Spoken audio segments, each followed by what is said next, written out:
जय हिंद। स्वागत है भगत सिंह जी के क्लास में। हम लोग देख रहे थे एएलपी टेक्नीशियन 2018 के क्वेश्चन पेपर।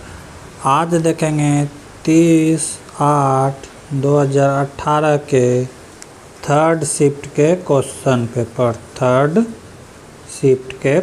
पेपर। अगर बात करें 2018 के एएलपी टेक्नीशियन के तो 30 शिफ्ट में एग्ज़ाम हुए थे। 30 के 30 शिफ्ट के क्वेश्चन आप पीडीएफ लेना चाहते हैं तो हमारे टेलीग्राम चैनल भगत सिंह जी के क्लास से जुड़े, वहाँ 30 के 30 शिफ्ट आपका उपलब्ध मिलेगा। अगर चैनल को सब्सक्राइब नहीं किए हैं तो चैनल को भी सब्सक्राइब करें ताकि रेलवे से संबंधित किसी भी तरह की जानकारी सबसे पहले आप तक पहुँचता रहे। ठीक है, तो देखेंगे आज का पहला क्वेश्चन। आज का पहला क्वेश्चन है, उपयुक्त चित्र उन लोगों को और देश को आयु के अनुसार प्रदर्शित दिखाता है जो व्यवसाय स्थापित करने के लिए चीन जाते हैं।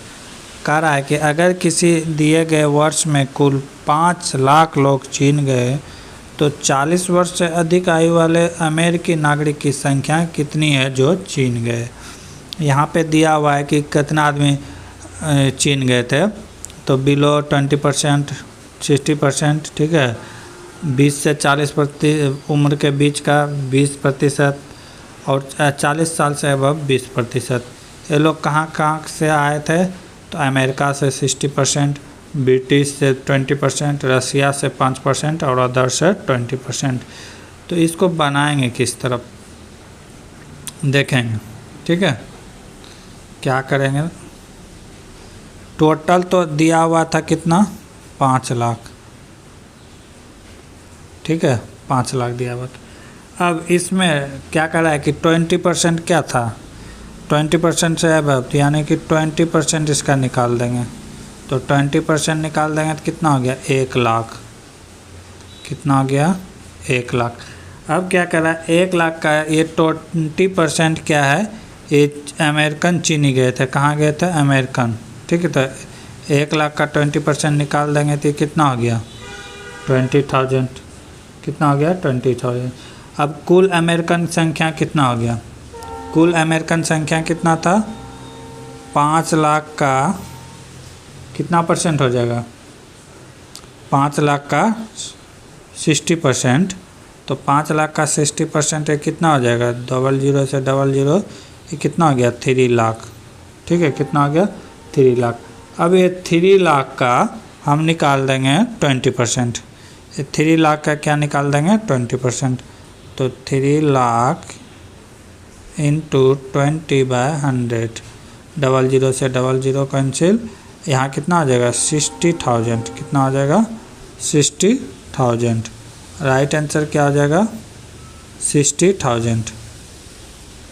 अगला क्वेश्चन, एक ध्वनि तरंग 3.5 किलोहर्ट्ज़ की आवृत्ति है। इसका तरंग दर 0.1 मीटर है, तो इसे 700 मीटर की दूरी तय करने में कितना समय लगेगा। ठीक है, तो सबसे पहले हम लोग सब चीज़ को डोनेट करेंगे। यहाँ क्या पूछ रहा है, तो सब टाइम पूछ रहा है कि कितना टाइम लगेगा। ठीक है, तो इस सब कुछ का वैल्यू जो जिसका वैल्यू दिया हुआ है हम लोग लिख लेते हैं। आवृत्ति दिया हुआ है, यानी कि n दिया है। ठीक है, तो इसका वैल्यू कितना है, 3.5 किलो हर्ट्ज़। ठीक है, तरंग दैर्ध्य दिया हुआ है, लैम्डा। तरंग दैर्ध्य को क्या चीज़ से डोनेट करते हैं, लैम्डा से। कितना है, 0.1 मीटर। ठीक है, अब तरंग दैर्ध्य का वेलोसिटी निकालना होगा क्या, इसे 700 मीटर की दूरी तय करने में। तो दूरी तय करने के लिए तो हमें वेलोसिटी पता होना चाहिए। तो तरंग दैर्ध्य का वेलोसिटी निकालेंगे तो तरंग दैर्ध्य का वेलोसिटी क्या होता है, n इंटू लेमडा होता है, n इंटू लेमडा। n यहाँ पे क्या है, तो ध्वनि का तरंग है, और लेमडा क्या है, तो तरंग दैर्ध्य है।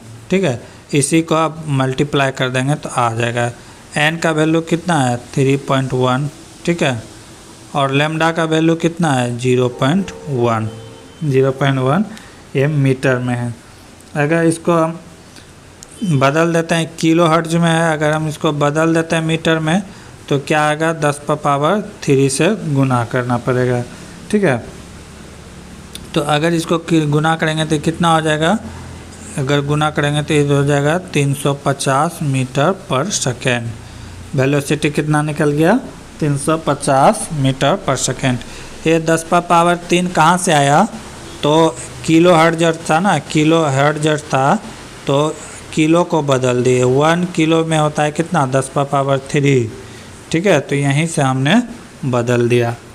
अब देखेंगे कि हमें क्या चाहिए था, तरंग दैर्घ्य द्वारा की गई दूरी, यानी कि दूरी निकालने के लिए हमें क्या चाहिए, टाइम निकालने के लिए दूरी चाहिए।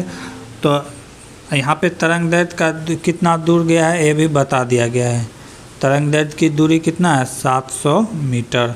हमें चाहिए टाइम, तो टाइम बराबर क्या हो जाएगा, दूरी बटे चाल या वेलोसिटी हो जाए, ठीक है। चाल, दूरी तो हमें पता है 700 मीटर, ठीक है, और चाल हमने निकाला था पीछे 350 मीटर पर सेकेंड, 350 मीटर पर सेकेंड। ये कितना टाइम में कटेगा, 2 बार में। मीटर मीटर भी कैंसिल, क्या हो गया, 2 सेकेंड। नीचे क्या बचा था, सेकेंड, तो ये हो जाएगा 2 सेकेंड। समझ गए, फार्मूला जो था बस यही फार्मूला था कि वेलोसिटी बराबर होता है n इंटू लेमडा।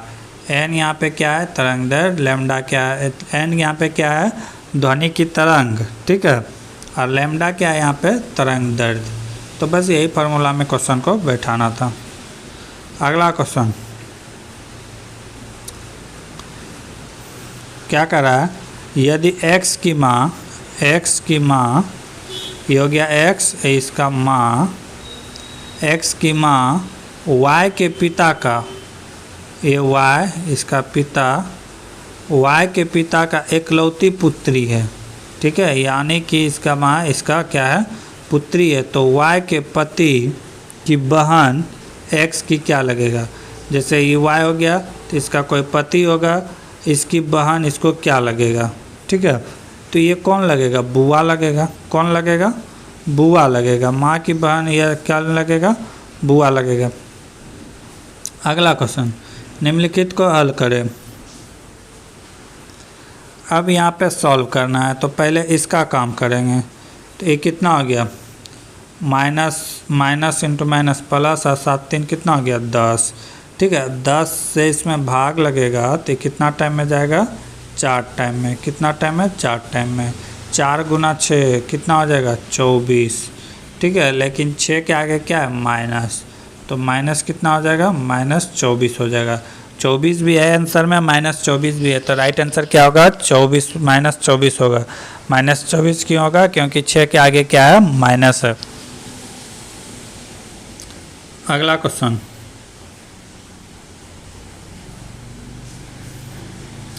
फिर उसी टाइप का क्वेश्चन है। क्या कह रहा है, उन आंकड़ों पर दिए गए देशावर और आयुवार अनुपात दर्शाने हैं जो व्यवसाय स्थापित करने के लिए चीनी की यात्रा करते हैं।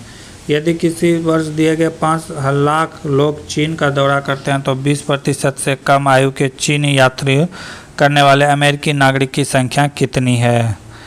20% से कम, यहाँ तो है 60%, ठीक है, तो 20% से कम कितना हो जाएगा, 20% से कम निकाल लेते हैं। टोटल नागरिक दिया हुआ है कितना, 5 लाख, ठीक है।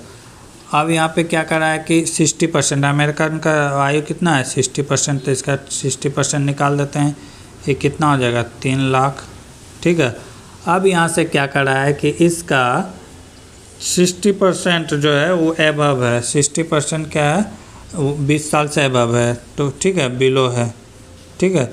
तो यहाँ का इसका फिर 60% निकाल देंगे तो कितना हो जाएगा, 00 से 00 कैंसिल, 36 18, 1,80,000, कितना हो जाएगा, 1,80,000 लोग चाइना गए थे। अगला क्वेश्चन, एक्स ने वाई से कहा तुम्हारे पिता, किसका पिता, वाई का पिता, तुम्हारे पिता की पत्नी यानी कि इसकी माँ, पत्नी की बहन की बहन, यानी कि वाई की मौसी मेरी मौसी है, तो सृष्टि की बेटी वो एक्स से क्या संबंध है, यानी क्या कर रहा है कि एक्स वाई से कहता है कि तो वाई की बेटी यानी कि इसकी बेटी, तो क्या कर रहा है एक्स की क्या लगेगी, ये क्या लगेगा, यह भांजी लगेगी, भाई की बेटी या भतीजा या भांजी लगेगी। ये दोनों आपस में मौसेरा भाई बहन हो गया और उसकी बेटी कौन लगेगा, तो भांजी ही लगेगा। अगला क्वेश्चन, 3 अंकों की संख्या में सैकड़े वाले स्थान का अंक 1 इकाई वाले स्थान से 4 गुना है। मान लेते हैं कि 3 अंकों की संख्या x, y, z है, ठीक है। तो क्या कर रहा है कि इकाई वाला अंक का स्थान का 4 गुना है, ठीक है। क्या कर रहा है कि 4 गुना है। अगर x का वैल्यू देखा जाए तो ये क्या हो जाएगा, 4z हो जाएगा, ठीक है। 4 गुना है। दाईं वाला अंक का स्थान इकाई वाले अंक से 3 गुना है। अब कह रहा है कि दाईं वाला का अंक क्या कर रहा है कि इससे क्या है, इकाई वाले दाईं यानी इकाई वाले से कितना गुना है, 3 गुना है। तो y का वैल्यू क्या हो जाएगा, 3z, ठीक है। अब क्या कर रहा है, तो तीनों अंकों का योग 8 है। तीनों अंकों का योग क्या है, 8 है, यानी कि x plus Y plus z का वैल्यू कितना है, 8 है। तो दाहिनी वाले स्थान पर कौन सा अंक आएगा, तो यानी कि दाहिनी वाले अंक में के स्थान पर कौन सा अंक आएगा ये पूछ रहा है। y का वैल्यू क्या होगा ये पूछ रहा है। क्वेश्चन थोड़ा जटिल है, ठीक से देखेंगे, आराम से देखेंगे, ठीक है। तो हम लोग देखते हैं आसानी से सरल भाषाओं में। तो क्या करेंगे, हमें तो पता है कि x बराबर क्या है, 4z, ठीक, और y बराबर क्या आया है, y बराबर आया है 3z, और तीनों का योग दिया हुआ है x plus Y plus z बराबर दिया है 8। इसको मान लेंगे समीकरण 1, इसको मान लेंगे 2 और इसको मान लेंगे समीकरण नंबर 3। अब प्रश्न से चलते हैं। x का वैल्यू क्या है, 4y/z, 4z, ठीक है। तो यहाँ से अगर हम x का ये z के जगह में ये वाला वैल्यू बैठाएंगे, z के जगह में ये वाला वैल्यू बैठाएंगे तो क्या आएगा, y का वैल्यू बैठा देंगे तो क्या आ जाएगा, x बराबर आ जाएगा 4y/3, 4y/3। तो x का वैल्यू हो गया 4y/3। ये किसका वैल्यू हो गया, x का वैल्यू हो गया। अब z का अगर वैल्यू निकालेंगे, z का वैल्यू निकालेंगे तो क्या हो जाएगा, y/3 हो जाएगा, y/3 हो जाएगा, ठीक है। अब क्या कर रहा है कि समीकरण 3 में दोनों का वैल्यू पुट कर देंगे, किसका x और z का वैल्यू पुट कर देंगे। समीकरण 3 क्या था, x plus Y plus z का वैल्यू 8 दिया हुआ है। तो x का वैल्यू बैठाएंगे तो क्या आया था, 4y/3, और y का वैल्यू क्या आया था, तो ये y है, y का वैल्यू तो कुछ आया नहीं था, ठीक है। और ये क्या है, z का वैल्यू क्या है, y/3, इसी का वैल्यू दिया हुआ है कितना, 8। अगर हम यहाँ पे लघुत्तम ले लेते हैं तो कितना हो जाएगा, 3, लघुत्तम हो गया 3, 3 से 3 कैंसिल, ये कितना हो जाएगा, ये हो जाएगा 4y प्लस ये क्या हो जाएगा, 3y plus y equal to कितना हो गया, 8। इस सबको जोड़ देंगे तो कितना हो गया, 8y इक्वल टू 8/3। तो 8 यहाँ पे क्या हो जाएगा, कैंसिल, y बराबर क्या हो गया, 3। यानी कि मिडिल में कौन सा अंक था, मिडिल में क्या था, y ही था, तो y का वैल्यू कितना आ गया, 3, y का वैल्यू क्या आ गया, 3। राइट आंसर क्या हो जाएगा, ऑप्शन नंबर 2, 3। उस विकल्प का चयन करें जो दिए गए चित्र के स्थान को सही तरह से आएगा। इस चित्र में क्या आएगा यही देखना है। तो ये फिगर देखने के बाद ही पता चलेगा कि कौन सा फिगर इसके अनुसार आएगा। तो यहाँ देख सकते हैं कि इसको भरने के लिए इस तरह का फिगर बनेगा, ठीक है। फिर यहाँ से आएगा, फिर इस तरह आएगा। अब जो इस तरह का आकार का होगा वो राइट आंसर हो जाएगा। देखेंगे क्या है, तो ऑप्शन नंबर 4 सही है। अगला क्वेश्चन, भारत के पूर्व बल्लेबाज और अब कमेंटेटर संजय मांजरेकर की आत्मकथा का नाम किस नाम से 17 जनवरी 2018 को लोकार्पण हुआ? ठीक है, संजय मांजरेकर जो कि पहले क्रिकेटर थे अब कमेंट्री करते हैं। प्लेइंग इट्स माय वे ये तो नहीं है। द डिफेंडिव बायोग्राफी ये भी नहीं है। इम्पैक्ट उसी का पुस्तक है। इम्पैक्ट जो है ये किसका है? संजय मांजरेकर का पुस्तक है। दिए गए शब्द पर विचार करें और निर्णय लें कि प्रश्न का उत्तर देने के लिए निम्नलिखित में कौन सा कथन पर्याप्त है? चाइना को कोडिंग किस तरह किया गया है ये देखना है।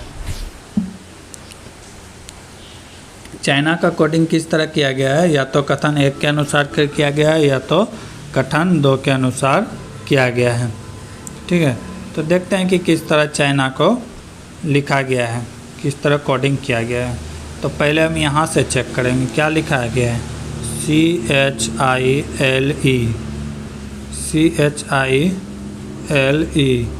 इसको किस तरह कोडिंग करके यहाँ लिखा गया है। आई का सामने आई ही लिखा गया है, आई के सामने आई लिखा गया है। ई को जो है यहाँ पे लिखा गया है, इस साइड ई को यहाँ लाया गया है। ठीक है, ई हो गया। उसके बाद क्या है? सी को यहीं रहने दिया है, सी। ठीक है, फिर क्या लिखा गया? आई को यहाँ लाया गया है। फिर क्या है? एच को यहाँ लाया गया है। ठीक है, इस तरह क्रॉस किया गया है। फिर अब इसको चेक कर लेते हैं क्या क्या है। EGYPT इसमें भी क्या किया गया है कि सेम प्रोसेस इसमें भी फॉलो किया गया है। सेम प्रोसेस इसमें भी फॉलो किया गया है। Y के सामने Y और क्या किया गया है? ई कहाँ पे आ गया है? यहाँ पे ई। ठीक है, टी को यहाँ लाया गया है, टी। और उसके बाद क्या है? जी को यहाँ लाया गया है और पी। तो यही फॉलो किया गया है। तो इसी तरह हम लोग चाइना को भी फॉलो करके बना देंगे। तो यानी कि दोनों में सेम प्रोसेस है, तो इसका आंसर देने के लिए दोनों राइट होगा। तो चाइना को क्या लिखेंगे? CHINA। चाइना को किस तरह कोडिंग किया जाएगा? आई तो आई रहेगा। ठीक है, यहाँ पे क्या आ जाएगा? ए। और क्या आ जाएगा? CH यहाँ आ जाएगा और N यहाँ आ जाएगा। इस तरह कोडिंग कर सकते हैं। तो ऑप्शन ए और ऑप्शन 2 दोनों एक ही चीज़ है, तो दोनों में से किसी एक से कर सकते हैं। अगला क्वेश्चन, ऊपर दिए गए चित्र की दर्पण छवि क्या होगी? इसका दर्पण छवि पूछ रहा है। दर्पण छवि क्या होगा? तो दर्पण छवि क्या होता है कि जैसे यहाँ पे दर्पण लगाया जाता है, तो इसके आप अगर पानी वाली छवि पूछेगा तो नीचे बनेगा, ठीक है। लेकिन दर्पण पूछा है तो इसके साइड में बनेगा। दर्पण छवि देखते हैं। एल इस तरह घूम जाएगा। ए में कोई फर्क नहीं पड़ेगा। आई में भी कोई फर्क नहीं पड़ेगा। एन में फ़र्क पड़ेगा। एन इस तरह उल्टा हो जाएगा। ओ में कोई अंतर नहीं पड़ेगा। एल में भी अंतर पड़ेगा। एल इस तरह हो जाएगा। फिर ओ में कोई अंतर नहीं होगा। सी में भी अंतर होगा। सी क्या हो जाएगा? इस तरह। तो ऑप्शन नंबर कौन सा मैच कर रहा है? ऑप्शन नंबर 3 मैच कर रहा है। तो राइट आंसर क्या हो जाएगा? Option number 3। अगला क्वेश्चन, ब्रेंज ने 10 घंटे में एक दीवार लाल करता है, जबकि बलरी 12 घंटे में दीवार को पूरी तरह सफ़ेद करता है। यदि ब्रेंज और बलरी बारी बारी से एक घंटा के लिए हाल ही में सीमेंटेड दीवार पर तब तक काम करता है जब तक दीवार पूरी तरह से लाल रंगों से नहीं ढक जाता है। तो दीवार ढकने और करने में कितने समय लगेंगे। कह रहा है कि नया दीवार है, एक आदमी उसमें लाल पेंट कर रहा है, एक आदमी क्या कर रहा है, वाइट पेंट कर रहा है। ठीक है, तो कह रहा है कि पूरा दीवार यानी कि लाल होने में कितना समय लगेगा। ठीक है, तो यहाँ से हम लोग निकाल लेते हैं दोनों का काम। यहाँ से हम लोग क्या करेंगे, दोनों का काम निकाल लेंगे। बजरी का 1 घंटा का काम कितना हो जाएगा, 1/10। अब बलरी का 1 घंटा का काम कितना हो जाएगा, बलरी BH 1/12। ठीक है, अगर यहाँ से हम इसका 2 घंटे का काम निकाल ले तो क्या होगा, 1/10 बटा 1/12 लघुत्तम कितना हो गया, 60। 5 1/60 यानी कि 1/60 जो आया है ये 2 घंटे का काम है। कितना घंटे का काम है, 2 घंटे का काम है। और हमें 2 घंटा यानी कि 60 1/60 यानी कि टोटल काम कितना हो जाएगा, 120 हो जाएगा। ठीक है, तो अब क्या